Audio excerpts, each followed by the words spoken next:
And next, I'm going to invite our next speaker. I'm very happy to have Mr. Paul Oakley, Managing Director of Oakley CAD Services Limited.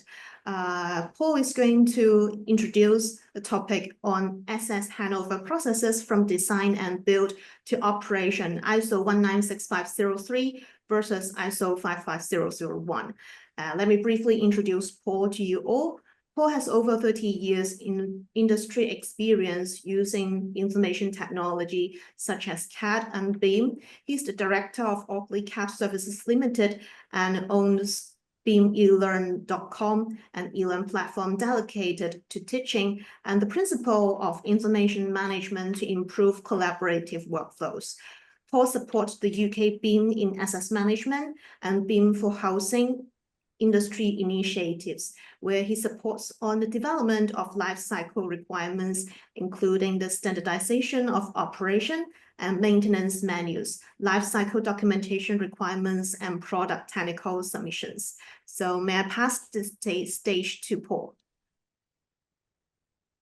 Thank you, Judy. Okay, good afternoon, everybody. I'm going to be talking about asset handover processes from design and build to operations, and also how that impacts with things like ISO 19650 Part 3 and the ISO 55000 series. So David and George have basically given you this wonderful idea of this fantastic technology that is out there and all the possibilities of things we can do with it. And I think that I may be sort of bursting that bubble somewhat. So in terms of what I'm presenting, a quick background about myself, about ISO 55000 series, ISO 19650 Part 3, and the work I do with George is really taking the information that is coming from designers and contractors into the Active Plan platform. So that little bit of data engineering that George talked about, myself and some of my colleagues spend a lot of time doing that. And we really want to talk through what some of the base issues that we're finding in reality. And then I'll also talk about some of the BIM in asset management standardization works that are being undertaken. So you can see by background, I'm an architect, RIBA registered. I'm UK based, as George mentioned.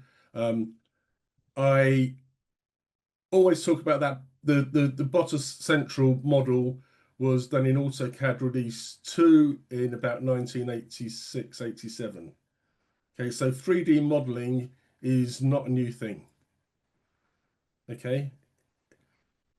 I was involved as an architect, always modeling within 3D back in the early AutoCAD days, AutoCAD AEC into AD2, then Revit, etc. I was chairman of the Autodesk user group within the UK and also formed something called the BIM community, which came out of that. I was involved with a lot of the work from CPIC, which then led into the British standards, BS 1192 2007, then PAS 1192 Part 2, and then the ISO 19650, etc. And also sit on various other ISO and CEN standards. I was head of BIM at the Building Research Establishment, the BRE, and also sat on the technical standards for Building Smart International. And I run my own company since 2004, Oakley CAD Services, which I mentioned before. So ISO 55000. So similar to the BIM standard journey, it started off as a UK PAS, a publicly available specification, PAS 55. And the ISO 55000 basically identifies it's about asset management objectives and organizational objectives. So aligning those. It's providing a strategic approach to managing assets throughout the whole life cycle and the use of an asset management system to improve performance and realize value. But it's not just about buildings. Okay, this is asset management, so assets as things of value. So it covers a much broader industry than AECO. Now, there's a whole series now of ISO 55000 standards. So 55,000, 55,001, which is the asset management system requirements, and 55,002, which is the guidelines for application of ISO 55001. These have been around for some time, but now we have 10, 11, and 12, which provide guidance on other elements. But most important of all these is 55,013, which provide guidance on the management of data assets. And it's a lot of the, as it's mentioned, the sort of the data engineering stuff I need to deal with. It's the data assets which are really fundamental to all of this stuff. So in the 55,001, it sets out some very clear objectives that organizations need to do in terms of determining the data and information needed. Okay, it also requires the data and information specifications, plan for the collection, integration, quality improvements, and sharing of data, and then processes for data and information management, sharing of information, and aligning consistent and traceability.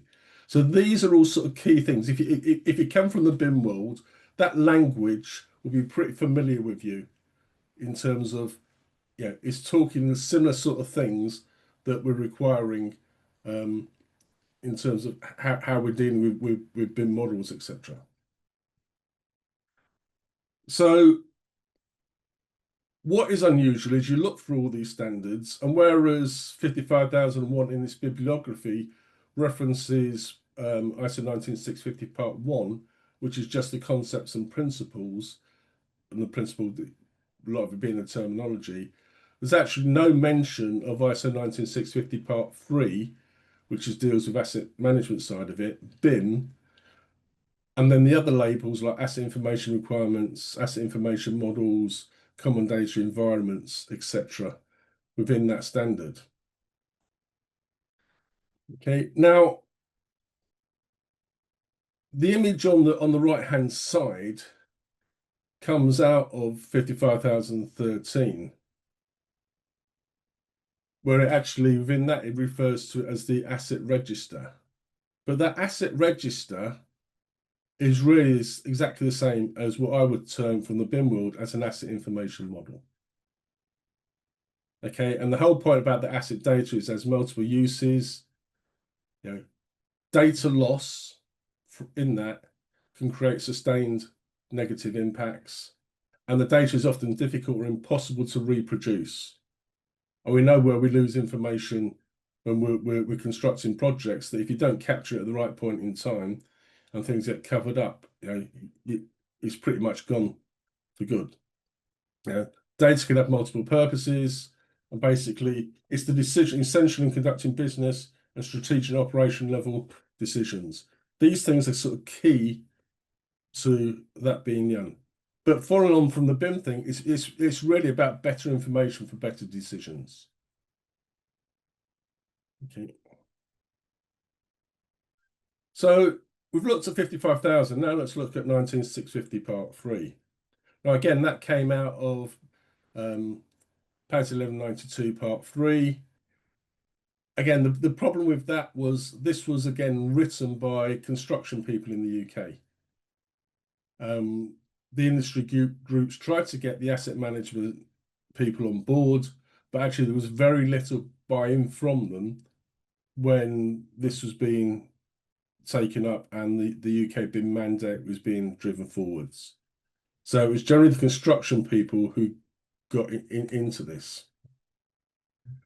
Now, the drivers for this was the benefits of BIM that basically, similar to as David mentioned, the push was from design, but actually the benefit to construction would be huge compared to what was done in design. But then when people started looking at it, the reality is when you start looking at operations and management and energy, business costs and business outcomes, it's absolutely huge, the benefits that having good data passing through that whole life cycle and being able to trust that data and use that data it can have. And these were pushed by Constructing Excellence back in 2009 and John Ireland in his book in 2013. So none of this is new. Okay, and this was what really drove the original PASs and then moved into the ISO coming forwards. So ISO 19650, you've got part 1, concepts and principles. You've got part 2, which is design and construction delivery phase. Part 3, which is the operational phase. Part 4, which is information exchange. 5, which is security minded, and 6, which is health and safety. Okay, but we're really going to focus on part 3 as such.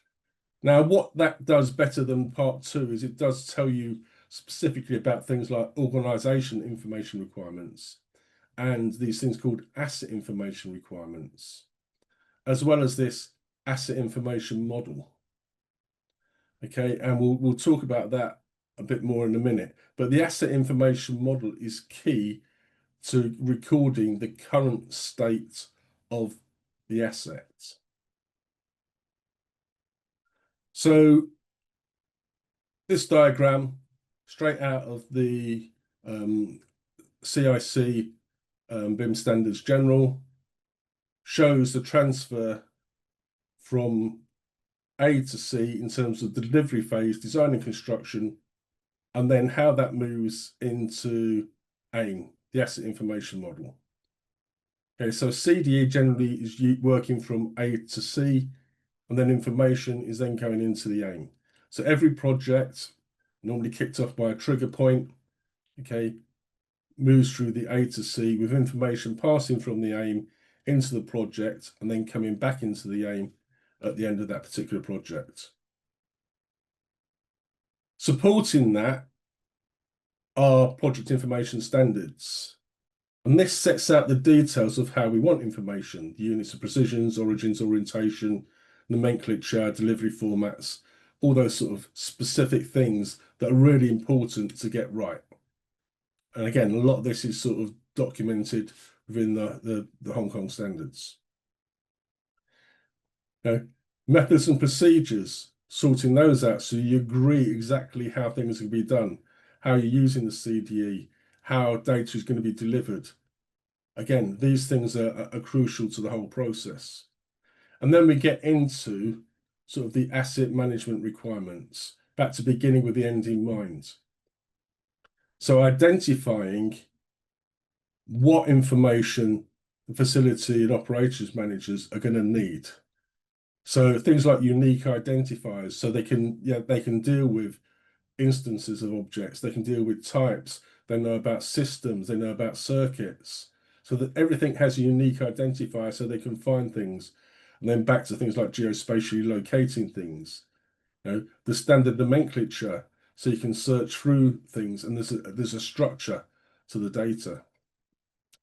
And then things like the O&M manuals, that they provide with you all the appropriate design criteria, and down to warranties, spares, and the as-built drawings. All these are sort of crucial for managing that actual built asset.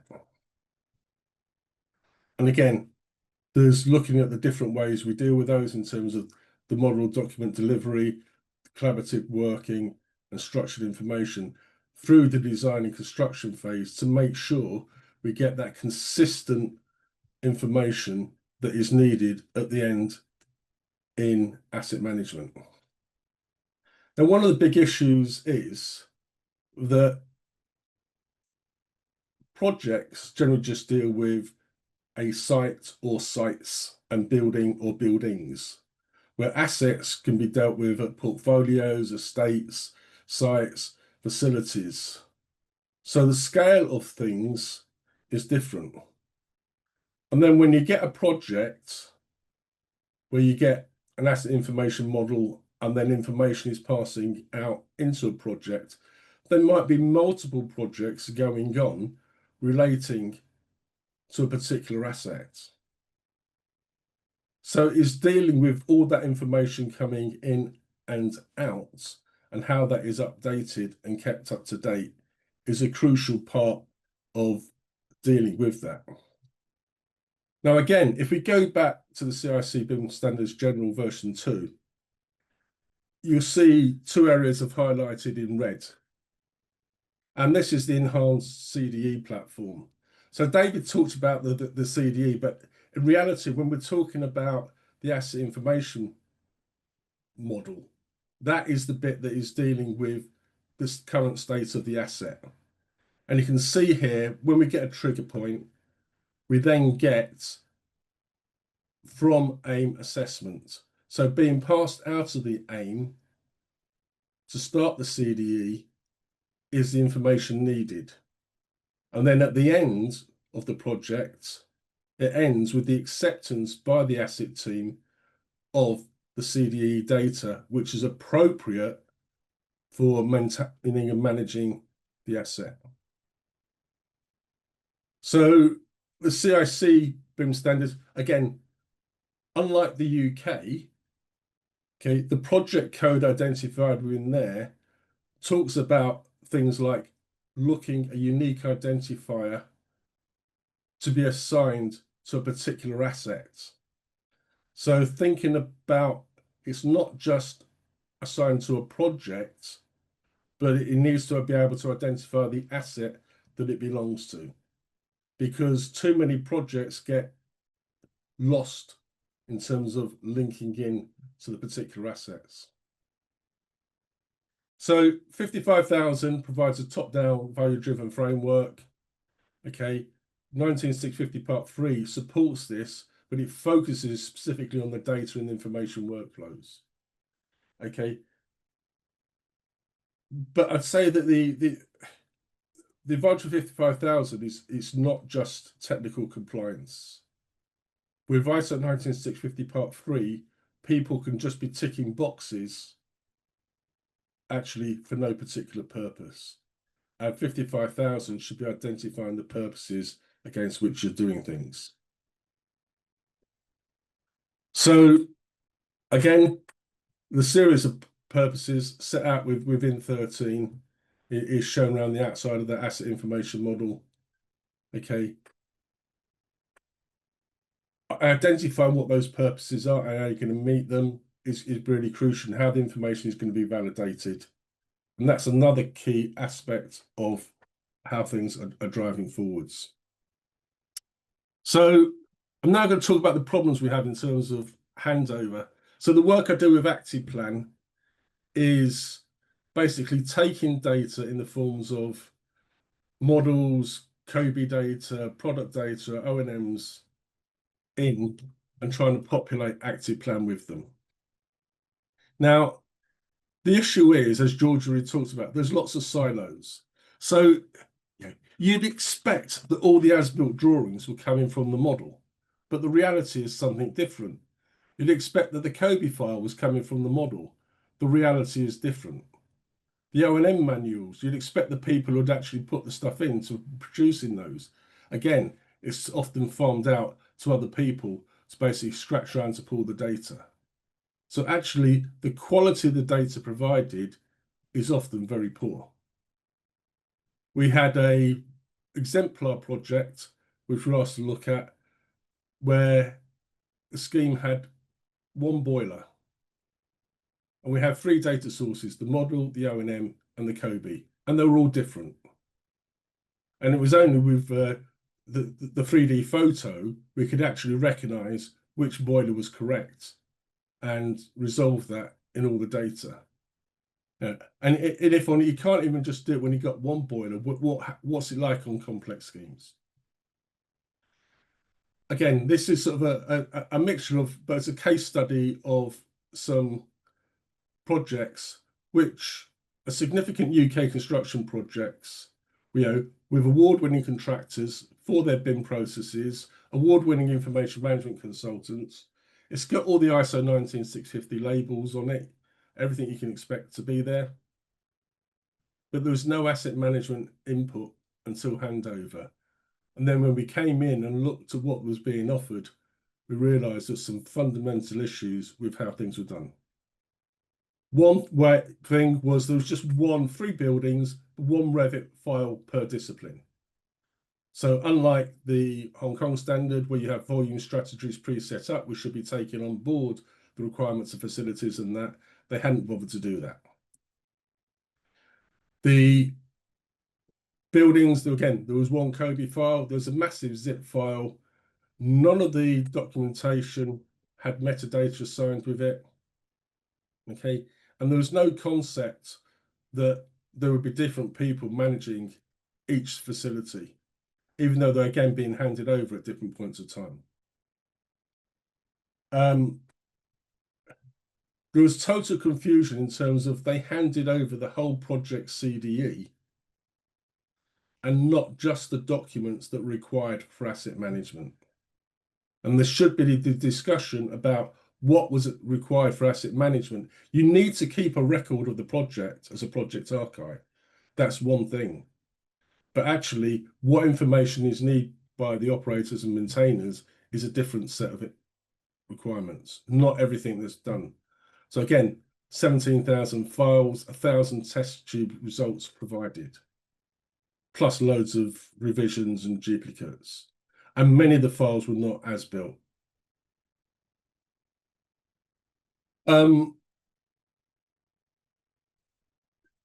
Again, naming a convention. So some documents were provided following the correct naming conventions.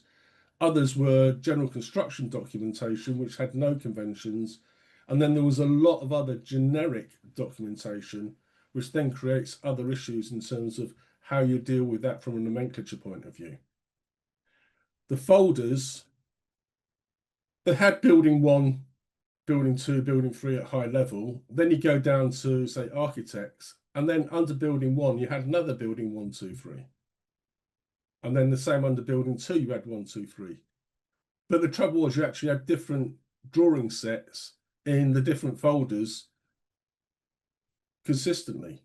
So nothing actually told you what was the correct set of drawings you should be using. Work packages, they used the names of the subcontractors for each of the work packages. And then they named the O&M files project name O&M. So you had no idea what a particular PDF was dealing with in terms of what work package. So if you were trying to find stuff relating to a particular set of doors or whatever, you couldn't do that.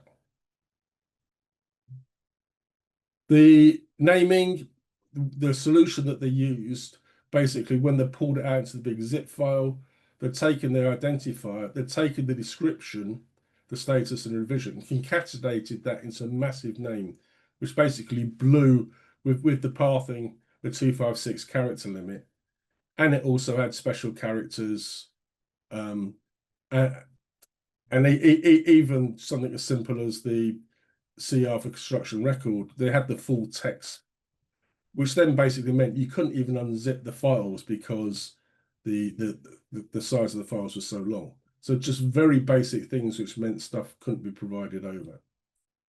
Okay, the way that they broke the estate down wasn't done properly. So this is the work that we did in terms of the data engineering, in terms of going through and then putting it into proper work packages so we could find things. I wrote some little .NET applications to go through thousands of files, write out an Excel spreadsheet. One of my colleagues did some work with AI to basically allow us to get in and do other bits and pieces. And that allowed us to basically do some sort out naming conventions to reduce file names. It allowed us to search through the file names. So where it was an A, we knew that was architecture, so we could get metadata identified as those. We knew which floor things were on. We knew what file types what things were. We knew who the legal owner was from either the organization, the code, or the folder that it was in. And we could then basically pull the things together. Now, one of the other aspects on the project was some of the fire critical assets, such as doors, which George has mentioned about. And again, there were multiple O&Ms on those, and we still don't know whether we've got all the O&Ms with the door information. But when we started trying to put through the COBE data, we realized that actually there was lots of problems between what was going on between the COBE and the model. And then we looked through some particular schedules, and then we couldn't coordinate between those. And doors, we then realized that the model and the COBE had one door type, and actually there were 7 door types within the manufacturer's schedule associated with that. Oh, excuse me. Yeah, the door schedules we found on page 33 of one supplier's O&M. That's their particular schedule. And then there were other ones there. Even the basic room numbering was wrong because the doors were set out, the convention set out was it had a level, room number, and then we found out that there were doors linked to a room on the ground floor, which had a reference of D08. And I think this is because they used manual input on the COBE and actually got the wrong location for particular elements. So again, this is where the colleagues we went through, sorted these out, resolved these through a process to basically sort that out. And then we could put them into Active Plan, as George has just shown there. We could add the metadata and we could deal with the other things. So I'm hoping things are a lot better in Hong Kong than we are in the UK. The CIC standards set out a lot of how you must be doing things. Basically, drawings must be produced from the models. Models must reflect what is built. These are crucial things that need to happen to make sure that they work for asset management. Okay, and we're back to having the sole source of the truth. Okay. That is key for this going forwards. And again, things like on Revit, again, making sure you've got checklists, but making sure all the drawing sheets required for asset management are included within the models.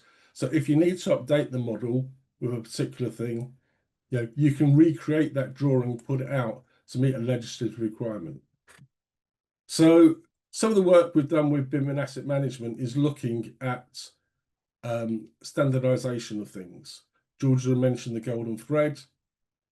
So 4 little exercises we've been working on a standard, what was originally started off as a folder structure, then looking at whether things should be document or data deliverables, standardized requirements for O&Ms, and this thing called product technical sheets. So we started off with this list of, well, standardized folder strips, but actually realized what we're getting into was a list of content. So we started developing this, and then actually we started going through and actually we realized that some of these could be documents, some of it could be data, some of it could be data or documents.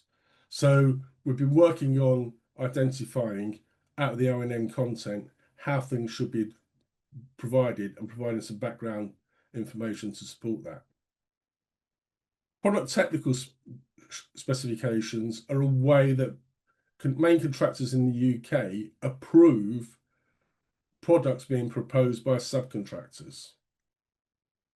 Okay, so they provide this, and then that goes through an approval process. But one of the requirements from the regulator in the UK is that all product requires a technical sign-off. Okay, and it's signed off at the requirements, the product specification, and what is installed. So actually, we're looking at expanding that PTS in terms of how it can work for the whole process. And then hopefully we can get to the point where we can then compare what was originally required to what was specified to what was installed based on standardized information to drive these things. So my key sort of thing is, back to starting or beginning with the end in mind. Yeah. Don't just expect to be given a BIM model with all the stuff that works if you're an asset manager and you haven't asked for it. You need to define what you want and how you want it. You also need to validate the information that's being provided, including the models, the COBie, the drawings, etc. Okay, there's plenty of different methodologies out there do that, but also, it's questioning, did you receive what you need? So hopefully you found that useful. You provide feedback and also get further information if you use the QR code. And thank you very much. Thank you. Thank you, Paul, for your presentation.